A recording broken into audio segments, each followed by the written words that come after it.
साल 2002 के वानखेड़े स्टेडियम में इंडिया वर्सेस इंग्लैंड का 6th ओडीआई मैच खेला जा रहा था। इंग्लैंड पहले बैटिंग करते हुए 255 रन स्कोर करते हैं, जिसमें मार्कस थ्रेस्कॉथिक के 95 रन शामिल थे और एंड्रयू फ्लिंटॉफ ने भी 38 बॉल्स में 40 रन के कैमियो खेले, जिसकी वजह से टीम इंडिया को 256 का टारगेट मिलता है। जब इंडिया बैटिंग करने आई तो वीरेंद्र सहवाग 31 और सचिन तेंदुलकर केवल 12 के स्कोर पर आउट हो जाते हैं। फिर सौरव गांगुली के 80 की वजह से हम आगे तो पहुंचते हैं, लेकिन लास्ट में हम केवल 5 रनों से हार जाते हैं। ऑल आउट होने के बाद एंड्रयू फ्लिंटॉफ सेलिब्रेशन करते हुए अपने टी शर्ट को निकाल कर वेव करने लगते हैं और पूरे ग्राउंड पर भागने लगते हैं, जिससे बैठे सारे इंडियन फैंस को बहुत हर्ट हुआ। इसके कुछ महीनों के बाद एंड्रयू फ्लिंटॉफ इस इंसिडेंट को बहुत एम्बैरेसिंग बताते हैं और कहते हैं कि it was just 10 seconds of madness. लेकिन तब उन्हें ये नहीं पता था कि ये 10 सेकेंड ऑफ मैडनेस उनको और उनकी पूरी टीम को कितना भारी पड़ने वाला है।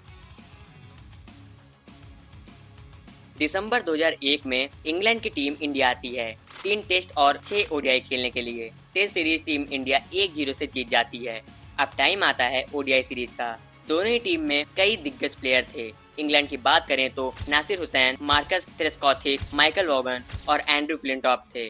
वहीं इंडियन टीम की बात करें तो सौरव गांगुली, सचिन तेंदुलकर, वीवीएस लक्ष्मण और वीरेंद्र सहवाग जैसे दिग्गज थे। पहला मैच ईडन गार्डन के स्टेडियम में खेला जाता है। इंडिया पहले बैटिंग करते हुए 281 रन मारते हैं, जिसमें दिनेश मोंगिया के 71 रन और सौरव गांगुली के 42 रन शामिल थे। फिर दूसरी इनिंग में इंग्लैंड 259 रन पर ऑल आउट हो जाती है, जिससे टीम इंडिया उस मैच को 22 रनों से जीत जाती है। लेकिन नेक्स्ट मैच में इंग्लैंड बाउंस बैक करती है। इस मैच में इंग्लैंड इंडिया को 16 रनों से हरा देती है। फिर तीसरा मैच आता है।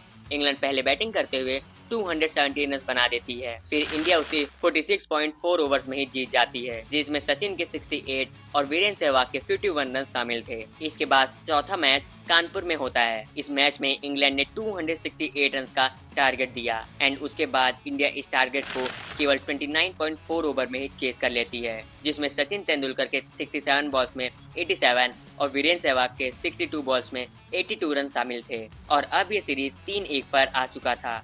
अब अगर ये सीरीज ड्रॉ कराना था तो इंग्लैंड को दोनों मैचेस जीतने थे। 5th ओडीआई मैच दिल्ली में खेला जाता है। इंग्लैंड पहले बैटिंग करते हुए इंडिया को 271 रन का टारगेट देती है, जिसमें निक नाइट 105 और एंड्रयू फ्लिंटॉफ 39 बॉल्स में 52 रन बनाए थे। इसके बाद इंडिया का भी शुरुआत काफी अच्छा होता है। इंडिया का 150 पर 3 विकेट गिरे थे। लास्ट ओवर में इंडिया को 8 रन चाहिए थे, लेकिन इंडिया केवल 6 ही रन बना पाती है और ये मैच हार जाती है। किसी को भी ये नहीं बिलीव हो रहा था कि एक जीता जीता मैच हम कैसे हार गए। अब ये सीरीज 3-2 पर आ चुका था। अब लास्ट मैच आता है, जो कि मुंबई के वानखेड़े स्टेडियम में होता है। 255 रन का पीछा करने आई टीम इंडिया की बैटिंग कोलैप्स होने लगी। सौरव गांगुली एक एंड से टिके हुए थे। 40 ओवर तक इंडिया का स्कोर 224 पर 6 विकेट था और लग रहा था कि ये मैच इंडिया आसानी से जीत जाएगा। और तब सौरव गांगुली 80 के स्कोर पर आउट हो जाते हैं और फिर गांगुली के आउट होते ही पूरी टीम इंडिया बिखरने लगी। लास्ट ओवर में 11 रन चाहिए था। बॉलिंग कर रहे थे एंड्रयू फ्लिंटॉफ। पहले बॉल पर 2 रन आता है। अब 5 बॉल पर 9 रन चाहिए थे।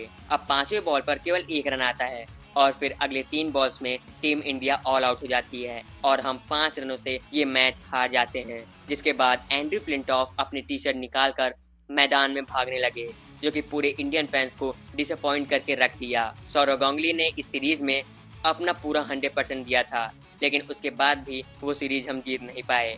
इस सेलिब्रेशन से कोई भी मूव ऑन नहीं हो पा रहा था, लेकिन आगे चल के सब इस इंसिडेंट को भूलने लगे थे, लेकिन सौरव गांगुली अभी भी इसे नहीं भुला पाए।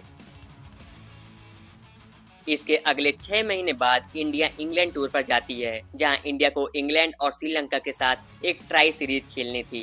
सब श्रीलंका और इंग्लैंड को ही फेवरेट्स मान रहे थे। टीम इंडिया को कोई भी फेवरेट्स नहीं देख रहा था। पहले मैच में इंग्लैंड ने इंडिया को 271 रन का टारगेट देता है। फिर इंडिया उसे 48 ओवर में ही चेस कर लेता है। इस मैच में युवराज सिंह और राहुल द्रविड़ ने विनिंग पार्टनरशिप बिल्ड किए थे। इंडिया इस पूरे सीरीज में बहुत अच्छा परफॉर्म करती है। फिर इंडिया श्रीलंका को हराकर उन्हें सीरीज से ही बाहर कर देती है। टीम इंडिया लीग मैचेस में तो बहुत अच्छा परफॉर्म करते हैं, लेकिन फाइनल में आकर चोक कर जाते हैं। इसके बाद लीग का last match India versus England का होता है, जहां इंग्लैंड उस मैच को जीत जाती है। ये इंडिया की इस टूर्नामेंट की पहली हार थी।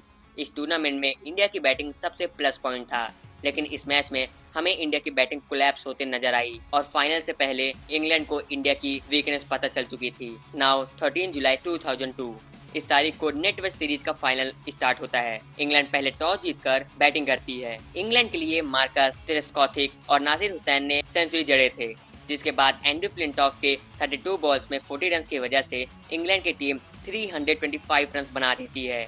इंग्लैंड का इंटेंट साफ था, एग्रेसिव खेलना। वो हर बॉल पर अटैक करके खेल रहे थे। ये स्कोर उस टाइम बहुत कम ही बार चेज होते दिखाई दे रहा था। उस टाइम 300 प्लस रन का टारगेट सक्सेसफुली सिर्फ 8 बार ही चेज हुआ था। इसलिए कुछ लोग तो पहले से ही सोच लिए थे कि ये फाइनल एक बार फिर से इंडिया हारने वाली है। लेकिन सौरव गांगुली इन्होंने अभी हार नहीं मानी। सौरव गांगुली और वीरेंद्र सहवाग इंडिया को ताबड़तोड़ शुरुआत देते हैं। वो इंग्लैंड के बॉलर्स पर फुली डोमिनेट करके खेल रहे थे। दोनों ने ही इंग्लैंड की तरह एग्रेसिव माइंडसेट अपनाया। सौरव गांगुली एकदम फियरलेस खेल रहे थे। गांगुली ने 43 बॉल्स में 60 रन स्कोर करते हैं, जिसमें एक छक्का और 10 चौके शामिल थे। लेकिन गांगुली के आउट होने के बाद विकेट पे विकेट गिरना स्टार्ट हो जाते हैं। फिर इसके बाद 23rd ओवर में सचिन तेंदुलकर का विकेट गिर जाता है। अब सब होप खो चुके थे कि अब ये मैच हम जीत नहीं पाएंगे। 106 पे पहला विकेट गिरने के बाद इंडिया का 140 पर 5 विकेट गिर जाता है। अब युवराज सिंह और मोहम्मद कैफ दोनों ही इनिंग को धीरे धीरे आगे लेकर जा रहे थे। यूं तो ये दोनों टीम इंडिया के लिए सबसे तेज रन बनाते थे, लेकिन इस मैच में ये दोनों ही अपना पेशेंस दिखाते हैं। अब तक रिक्वायर्ड रन नेट 8 के पार पहुंच चुका था। धीरे धीरे दोनों ही बैट्समैन एग्रेसिव होते जा रहे थे। दोनों मिलकर 106 बॉल्स में 101 रन जोड़ चुके थे। दोनों प्लेयर मिलकर आगे मैच को लेकर जा ही रहे थे, तभी युवराज सिंह आउट हो जाते हैं।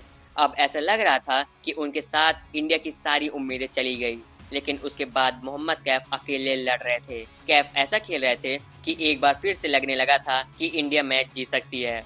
फिर 48 ओवर में फ्लिंटॉफ ने हरभजन को बोल्ड कर देते हैं। इसके 2 बॉल बाद ही अनिल कुंबले भी आउट हो जाते हैं। आखिरी ओवर में अब इंडिया को 2 रन चाहिए थे और इंडिया के ऑलरेडी 9 विकेट गिर चुके थे।